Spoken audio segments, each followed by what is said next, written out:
December 2025, the real reason Mary was riding that donkey 9 months pregnant, okay babies.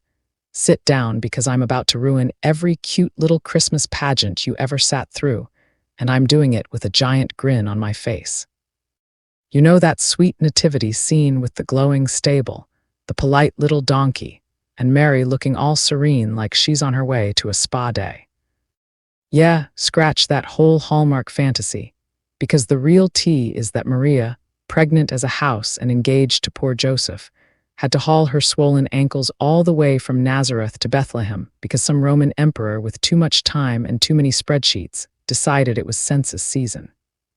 Caesar Augustus over there in his marble palace snapped his fingers and said everybody better drag their behinds back to their great-great-granddaddy's hometown so Rome could count them and tax them harder.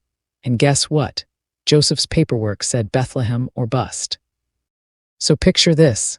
Maria is literally days away from popping, probably miserable, back hurting, feet swollen, and instead of chilling at home with her feet up and a gallon of whatever passed for pickles back then, she's bouncing on a donkey for 70 to 90 miles of rocky, bandit-filled roads because the empire said so. 70 to 90 miles, while 9 months pregnant. I would have told Caesar where he could stick his census, but apparently Joseph was the polite type, and Maria didn't have the luxury of telling the occupying army to kiss her entire behind. They finally roll into Bethlehem, and surprise, surprise, the whole town is slammed because every other descendant of David got the same memo. Every inn is packed tighter than a Black Friday sale, and the only spot left is some cave or back room where they kept the animals. That's right.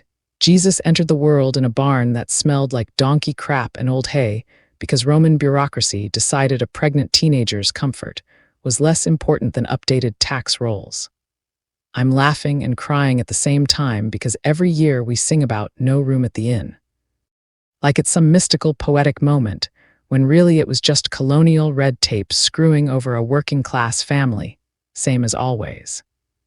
So next time your MAGA uncle starts screaming about big government overreach, remind him the very first Christmas was caused by a government mandate that forced a pregnant woman into hard labor, literally, because some emperor wanted better data for his extortion racket. Wild how the story never changes, huh? The part where the Holy Family had to flee like refugees, okay my loves, grab your tea because we're jumping straight into the after-party of that barn birth. And honey, it is not the peaceful, silent night your grandma's figurines promised. Jesus is barely out of the swaddle. Maria is still trying to figure out how to nurse in a cave full of donkey breath. And the first visitors who show up are a bunch of shepherds who smell like sheep and campfire, yelling about angels lighting up the sky like Times Square on New Year's Eve. I mean, the woman just pushed a whole human out of her body with 0 epidural, and now she's got these random hillbillies crowding the manger going, we come in peace, but also we saw the heavens explode. Super chill way to recover from labor. Then months, maybe even a couple years later, because nobody's timeline matches, these fancy magi roll in from the east on camels looking like they got lost on the way to a perfume convention, carrying gold and 2 kinds of incense that nobody asked for. Cute gifts for a toddler, sure, if your toddler enjoys things he can't play with or eat. But whatever they bow, they drop the loot. And then they bounce because an angel slides into their dreams like, yo, Herod's lying, do not go back through Jerusalem. And speaking of Herod, oh girl, this man hears the words new king and immediately loses whatever marbles he had left. This paranoid old goat decides the safest move is to slaughter every little boy under 2 in the whole Bethlehem zip code, because nothing says secure throne like mass toddler murder. An angel pops up to Joseph again, basically screaming, pack the diapers, we're leaving tonight. So Maria, Joseph, and baby Jesus become undocumented refugees hauling tail to Egypt in the dead of night to escape a government-sponsored killing spree. Let that sink in. The literal Son of God spent his first few years as a political refugee hiding from a tyrant who weaponized the state against children. They chill in Egypt until Herod finally croaks, which honestly took longer than anyone hoped, and only then do they sneak back. But even then, they can't go home to Bethlehem because Herod's equally charming son is running Judea like Daddy taught him. So they detour all the way up to Nazareth, some nowhere town nobody cared about until Jesus put it on the map. That's the real Christmas sequel: survival, exile, and starting over in a place nobody wanted to claim you. So next time somebody thumps their Bible about closing borders or how refugees are the problem, feel free to remind them the original Holy Family crossed an international border with nothing but a warning dream and a donkey to escape a murderous regime. Funny how that detail gets left out of the Christmas cards, isn't it? Jesus was not your blue-eyed Scandinavian surfer, bro. Okay, everybody come here, because I'm about to pop the biggest bubble you didn't even know you were floating in, and I'm doing it with zero apologies. That pretty white Jesus with the flowing blonde hair, the baby blue eyes, and the skin so pale he looks like he's allergic to the sun. Yeah, that guy never existed outside of some European painter's wet dream.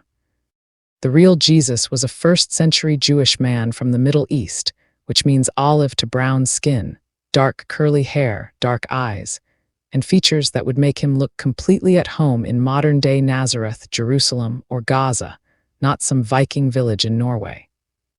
I'm screaming because every Christmas card, every children's Bible, every church mural has been lying to your face for centuries, turning a Middle Eastern Jewish carpenter into a Swedish supermodel because Europe couldn't handle the idea that their savior didn't look like them.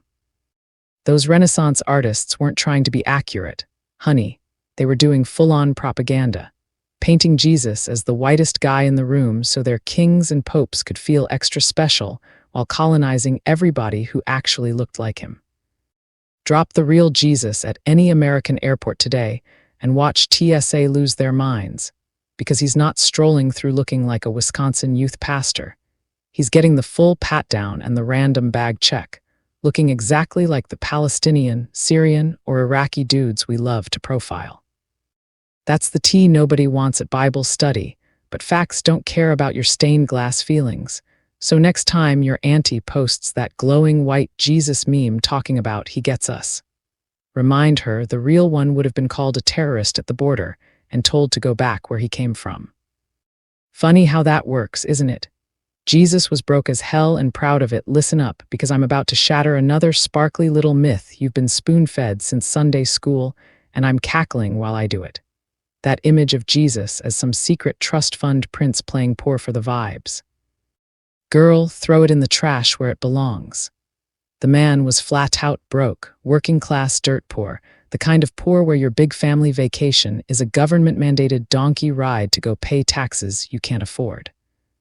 Joseph wasn't some high-end custom furniture designer for Roman elites. He was a regular carpenter swinging a hammer for whatever scraps the day brought in. And when it came time to dedicate baby Jesus at the temple, the law said if you were rich, you brought a lamb. But if you were struggling, you could slide by with 2 cheap pigeons. Guess what Maria and Joseph showed up with? 2 birds, baby, because lambs were luxury items and they were on that tight budget life. Fast forward 30 years and grown up, Jesus is out here homeless by choice, telling a guy. Foxes have holes, birds have nests, but I don't even have a place to lay my head. Sleeping on couches, crashing at strangers' houses, eating whatever people put in front of him, and straight up instructing rich kids to sell everything they own and give the money to the poor if they actually want to follow him. That's not, I'm secretly loaded energy, that's. I own the clothes on my back and that's it, energy. He spent his whole ministry roasting the rich, flipping tables on bankers, telling Pharisees their fancy robes and fat tithes meant nothing while widows were starving. And then he dies nailed to a cross, naked with soldiers gambling for his one lousy tunic. Tell me again how this man was low-key wealthy. The only thing he ever owned was a seamless garment, and even that got raffled off the second he was dead. So yeah, the real Jesus was poor, stayed poor, preached poor, and got killed for threatening the rich people's comfort.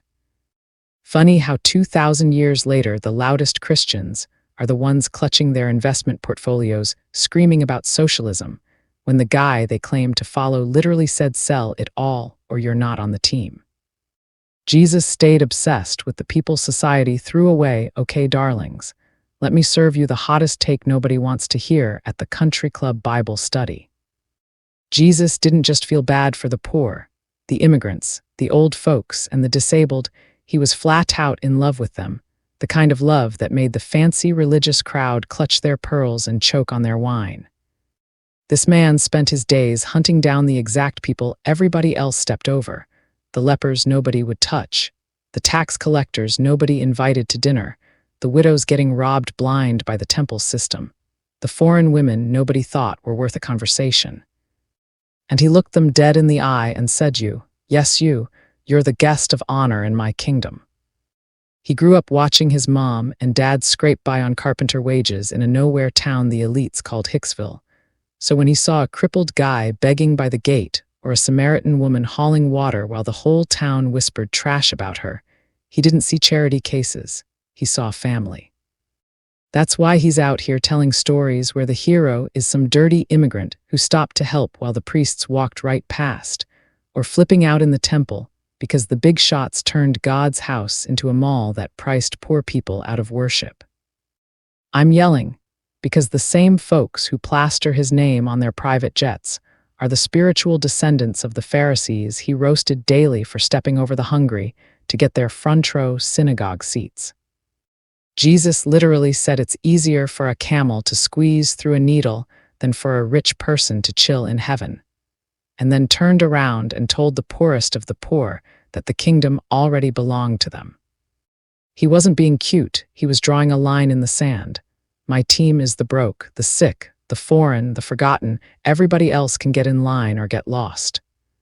So when you see politicians screaming about walls and cutting benefits while waving a Bible, just remember the guy on those pages spent his whole life running toward the very people they're paid to demonize. The math has never mathed. He didn't just die, he got tortured to death on purpose. Okay, babies, come closer because I'm about to say the quiet part out loud and watch the room squirm. Your sweet little Easter play with the clean white cloth and the polite Roman soldiers. Total fairy tale. The man got absolutely destroyed. Slow, public, humiliating, the kind of death Rome saved for terrorists and runaway slaves, because that's exactly what they thought he was. This wasn't some quick heroic bullet to the head. This was hours of getting whipped until his back looked like hamburger meat, a crown of thorns jammed into his skull for laughs, carrying his own cross through the streets, while the same crowd that screamed, Hosanna, 5 days earlier now screamed, "Crucify him," like they were at a sporting event. Then they nailed him up, hands and feet shredded, hanging naked while people gambled for his clothes and mocked him for not saving himself if he was really the Son of God. I'm yelling because the cruelty was the point. Rome wanted you to look at that cross and remember who's boss, and the wildest part, he chose it. Not because he was suicidal, but because he looked at the whole broken mess of humanity, all the greed, the hate, the violence, the way we chew each other up, and said, fine, dump it all on me, I'll carry it so you don't have to. Every lash, every nail, every gasp for air while his lungs collapsed was him saying, I love you this much, even when you're the ones swinging the hammer. He spent 33 years being poor, rejected, misunderstood, betrayed, exhausted, hungry, and then topped it off with the worst execution method the empire ever invented, all because love, real love, doesn't flinch when it's inconvenient. That's the scandal nobody wants on their bumper sticker. Your savior let them rip him apart so you could walk free. Hating the others just makes you the loser in your own story. Okay, everybody, cluster around because I'm about to slap some sense into the room, and I'm not pulling punches today. If you're sitting there clutching your pearls about immigrants, gay people, the poor, the old folks, or anybody who's sick and struggling, let me break it down real simple for the cheap seats. That hate you're marinating in isn't making you strong, it's shrinking your soul until you're the tiniest, angriest little gremlin screaming at shadows nobody else even sees. You think you're protecting something pure by building walls in your heart, but all you're doing is locking yourself inside a prison of your own fear while the rest of the world keeps spinning, laughing, loving, and living without you. Every immigrant you sneer at crossed hell with nothing but grit in their pockets. Every queer kid you judge is out here being braver at 16 than you've ever been in your whole cushy life. Every poor person you call lazy is working 3 jobs just to keep the lights on. And every elder you ignore has forgotten more wisdom than you'll ever scrape together. I'm cackling because the joke's on you, babe. The universe doesn't reward exclusion. It punishes it. You stay bitter, you stay blind, you stay stuck, and meanwhile the very people you hate keep surviving, keep thriving, keep proving every single day that humanity is bigger than your tiny, terrified mind can handle. Open your damn eyes before life opens them for you the hard way, because one day you're going to be the old one, the sick one, the broke one, the one who needs the kindness you spent decades spitting on, and trust me, karma keeps receipts. Empathy isn't some woke weakness. It's the only strength that actually lasts, and the second you drop the superiority act and see people as people, messy, scarred, beautiful people, your whole world gets bigger, brighter, and a hell of a lot less lonely. So quit wasting your one wild life being mad at strangers for existing. It's pathetic, it's small and honey, it's making you the villain of your own damn story. Oh, and dearest MAGA, I was not talking to you. I just want to thank you all, like, share, and follow to stay connected. I am Santiago del Carmen Maria, the queen of crowning thoughts, because I say it like it is. Copyright 2025 independent writer, crowning thoughts truth speaker, AI video content creator, writer, blogger, Santiago DC. Maria. All rights reserved.